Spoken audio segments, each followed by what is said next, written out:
you on Enlightened World Network. And today's topic is redemption.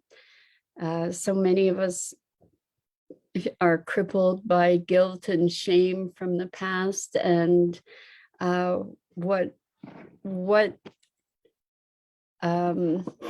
going to look at what it looks like to find our way beyond that, and maybe that path is through redemption. I just want to have a conversation about that word and that whole topic and dynamic. So it should be, as always, an interesting conversation. I so appreciate the opportunity to engage with you about all these topics. So before we get started, let's take a minute or two to get present. Let's take a deep breath in through your nose and hold it.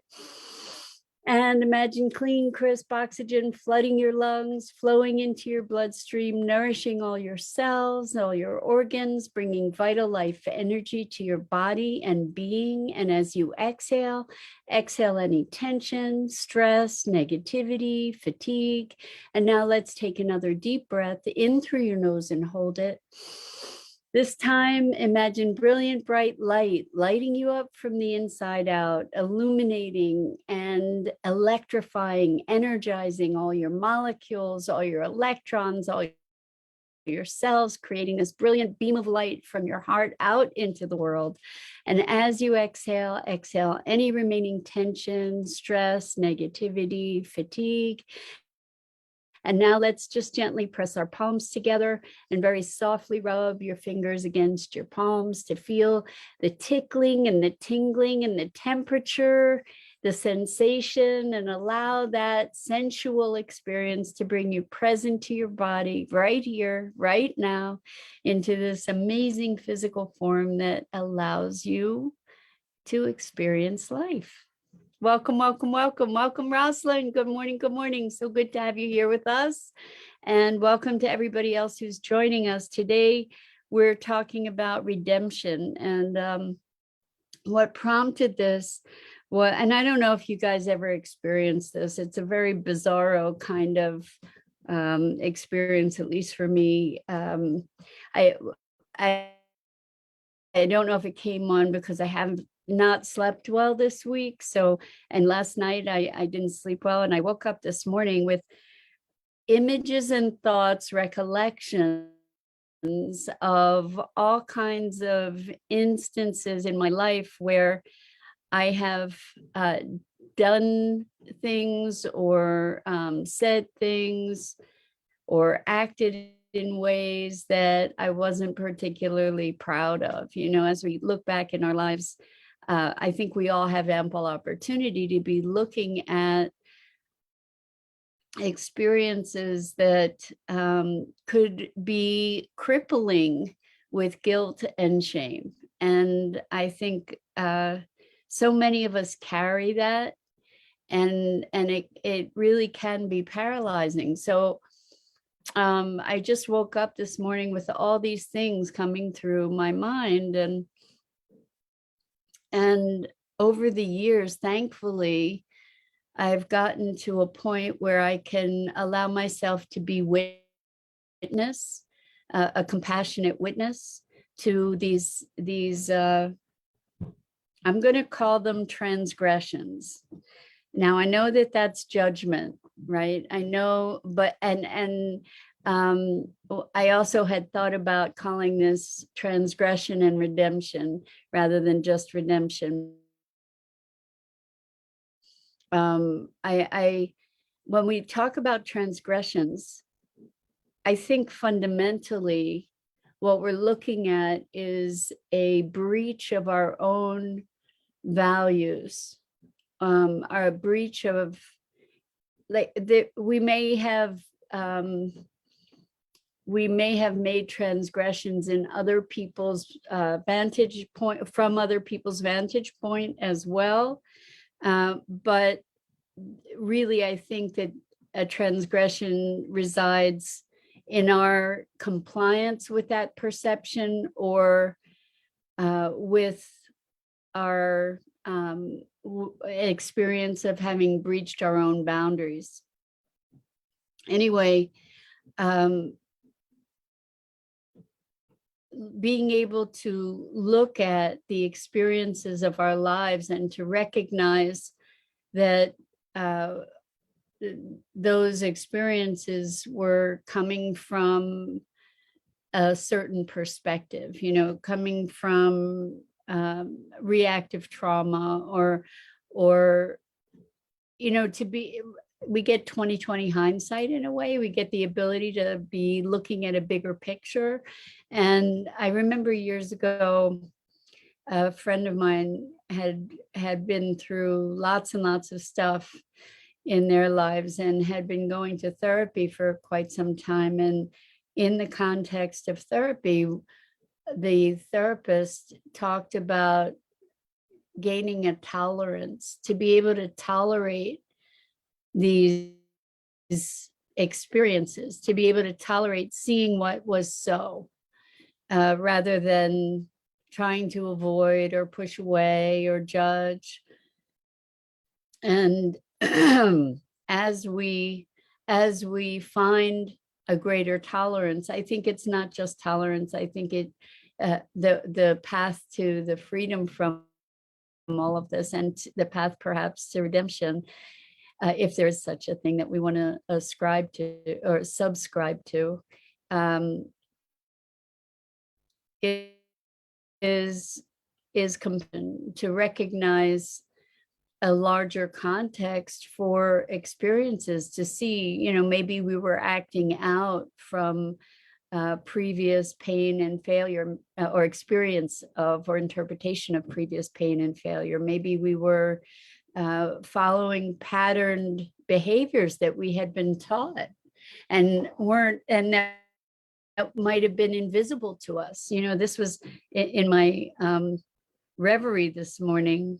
I was recognizing some generational patterns in my family in some of the behaviors that were kind of going before my eyes. It was almost like the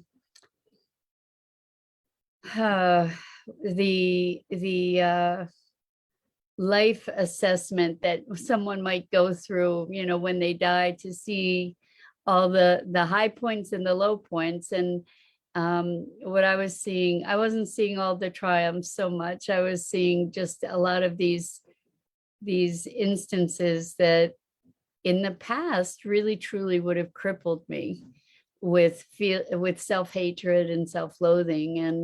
And now I can look at these things and say, wow, this is very different behavior than what I would consciously and deliberately choose to continue. Anyway, let's look at this idea of redemption. So again, I'm a nerd.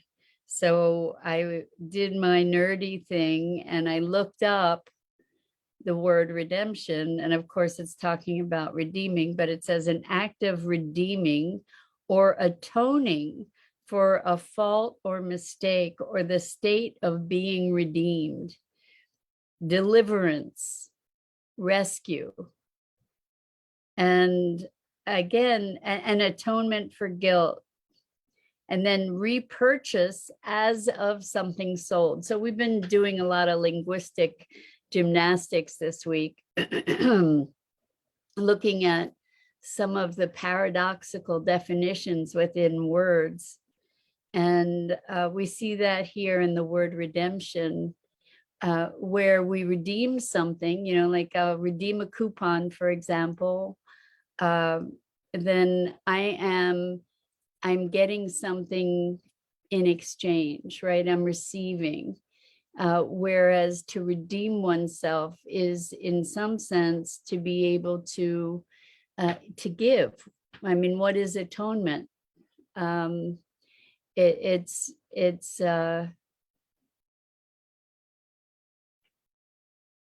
making a gesture or expressing a certain, it's giving of oneself.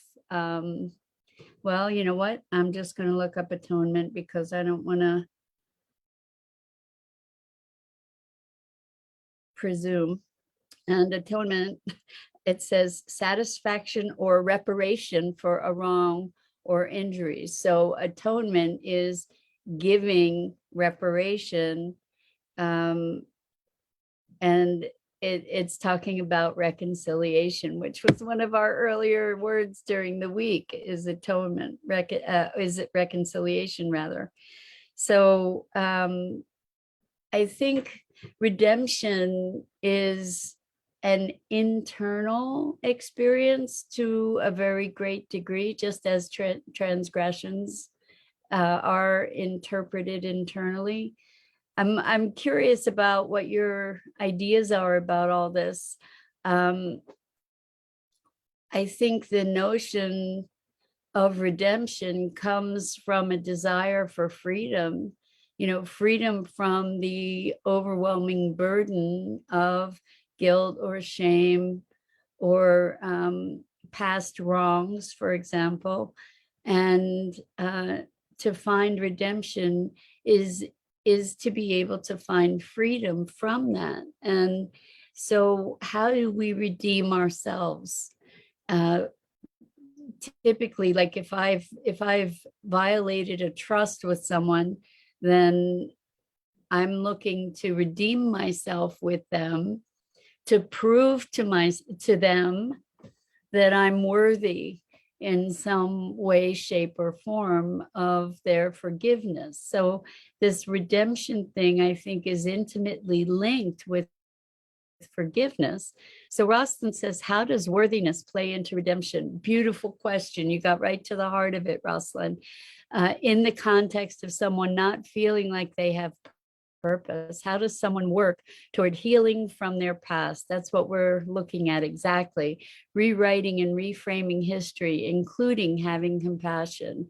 Exactly. So looking at our history, we can look at behaviors, and this is something that I do with myself and I do with my clients.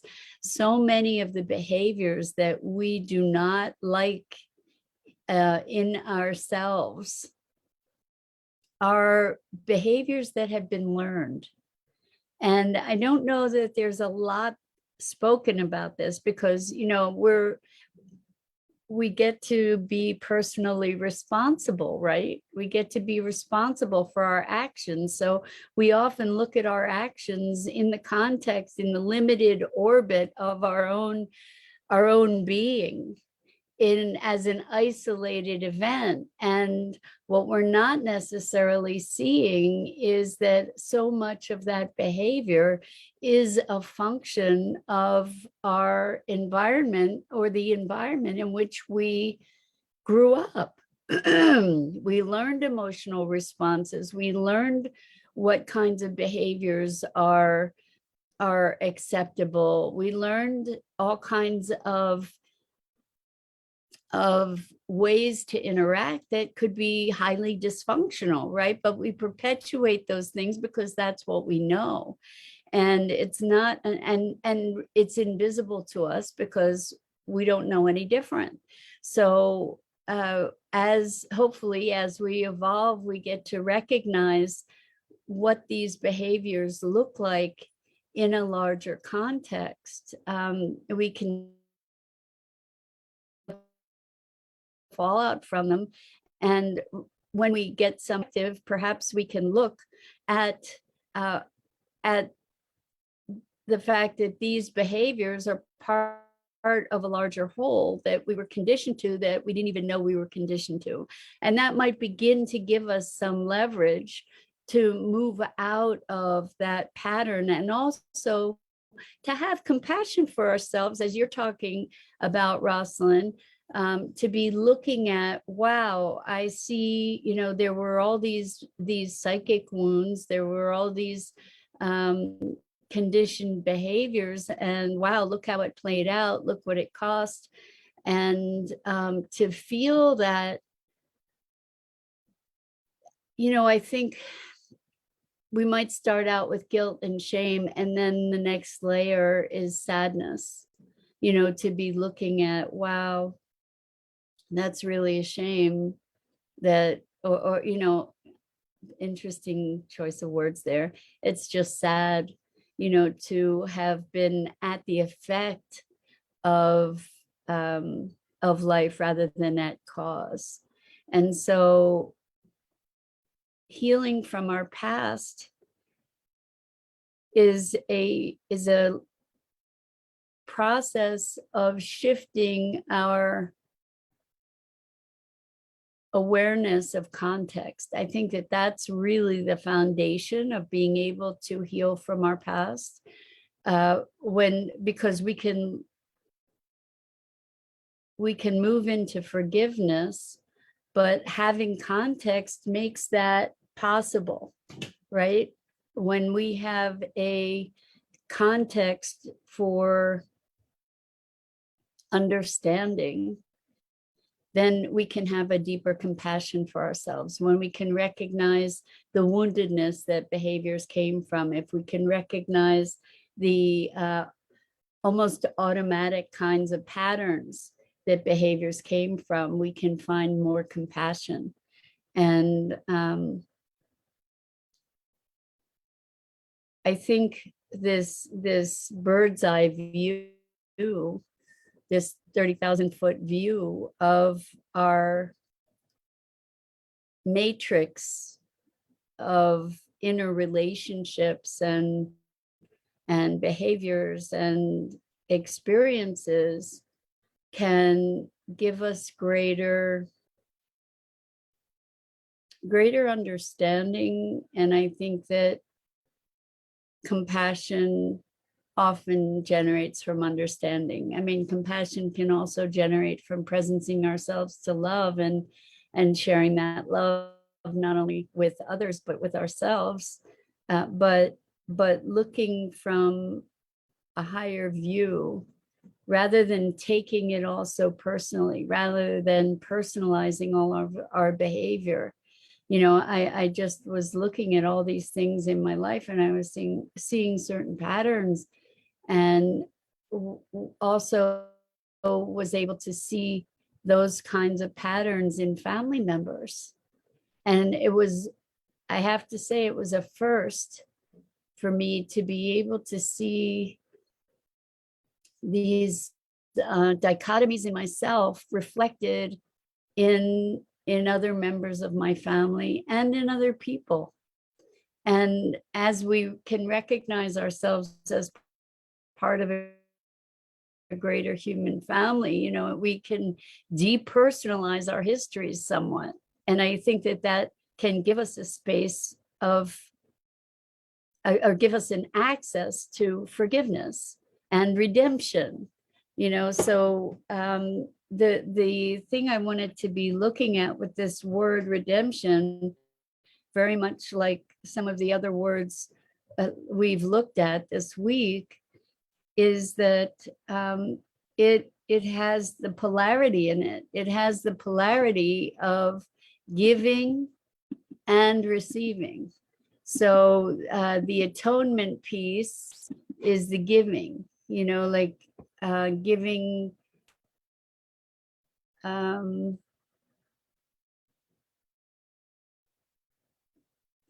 giving of, I don't want to say regret, but maybe giving of awareness of ourselves, giving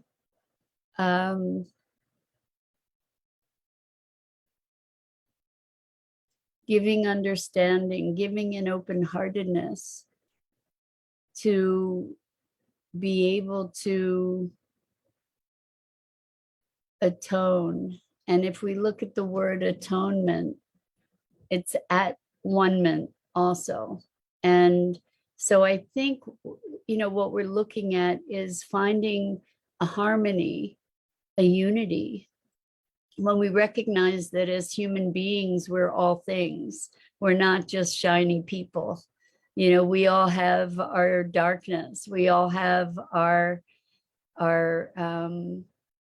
aberrations from our norm. Like, let's say here's our norm, and every now and then there's a blip that is unaccounted for, in our mainstream way of being. So Rosalind says shifting the focus of our thoughts. Once someone becomes aware of the undesired, being able to have less reactiveness, being able to see the undesired thoughts without judgment. That's exactly what we're talking about, Rosalind. So maybe we're giving compassion in order to be receiving forgiveness. And this is even all within ourselves. So Rosalind continues, over time, the reaction and focus of thoughts will change 100%. 100%. So as we give generosity of spirit, as we give a willingness to be present, as we give an open-heartedness, and then we can receive the compassion, we can receive the forgiveness, we can receive the redemption. And that consequently gives us freedom. Good morning, Gia. So good to have you here with us. Welcome, welcome, welcome. And welcome from the Netherlands. So good to have you here with us. We're talking about redemption, and really what we're talking about is how to heal guilt and shame that we have carried from our lives that can be paralyzing. The inclination in the face of behaviors that we're ashamed of or feeling guilty about is to deny them, to bury them, to resist them, to push them away. So from the Netherlands, I just needed something positive right now, feeling so down. I'm so sorry you're feeling so down. And I think that you're not alone in feeling that way. Sometimes when we feel down, that's part of it is feeling so alone.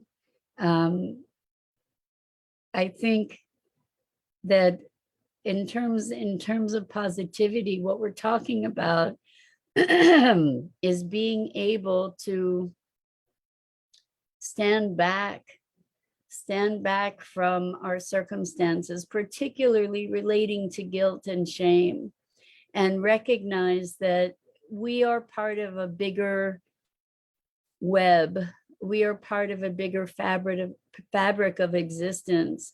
And we can observe these instances if we can find a way to be present to these instances within our lives that might be bringing guilt and shame and self-judgment, and step back and see it in a larger context. If we can depersonalize it.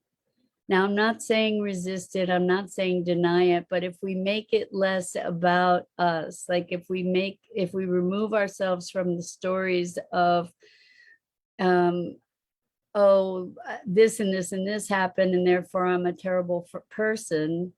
If we can step back from that and say, wow, isn't that interesting? What was going on there? What were the dynamics? And if we can look at it with some sense of distance, then it gives us a greater capacity to see things perhaps more clearly in the context of something larger. Like I was looking at these things in my life this morning, and it was very fascinating to recognize, wow, that same dynamic, like I was seeing familial patterns, but on a much deeper level, like a much more nuanced level. And when we recognize that those behaviors are not something that is ours alone, then maybe we can give ourselves some freedom from that. Maybe we can give ourselves a bit of a break to say, wow, okay, that's interesting. Now that I see a little bit more deeply into that, now maybe I'm free to make more choices. I keep looking back because I have a green screen back here and I hear it, the tape releasing. So like it's maybe going to fall any second.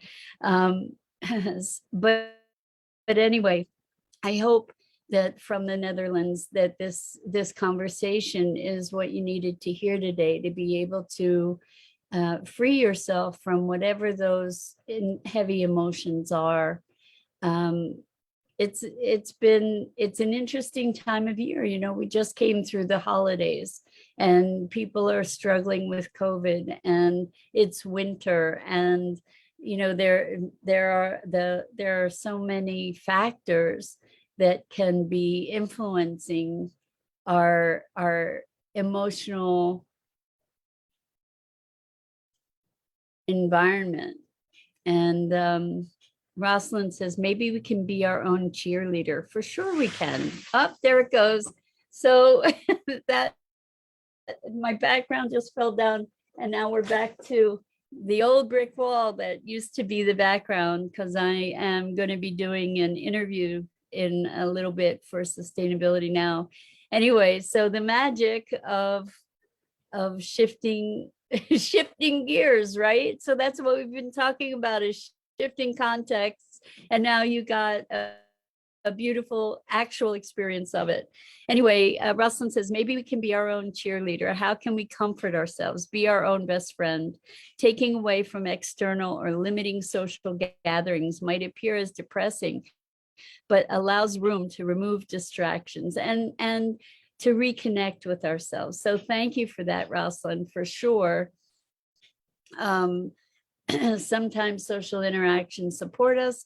Sometimes they make things more difficult to address. So we each have to gauge that ourselves. In any way, in any case, I want to say thank you for being here. And I hope that this was for life-changing moments with Annette. I guess your name is Annette. So Annette, I hope you are feeling somewhat relieved and uplifted, and can be more generous with yourself. Do something kind, do something that gives you joy, give yourself freedom to find things that will help to lift your spirit. And so with that, I'm Mira Rubin. This is the Core Connection, and I go live here on the Enlightened World Network Facebook page each weekday morning at 9 a.m. Eastern. It is both pleasure and privilege to be here with you. I so appreciate you. So Annette says, I thought having my awakening last year, I wouldn't be that affected by what people are saying about me. And that's the thing with awakening. We keep getting to practice it. It's unfortunately not a once and done. And we keep getting to grow with it. And Dido, great to have you here as well. Always so much love to you all. Until next time.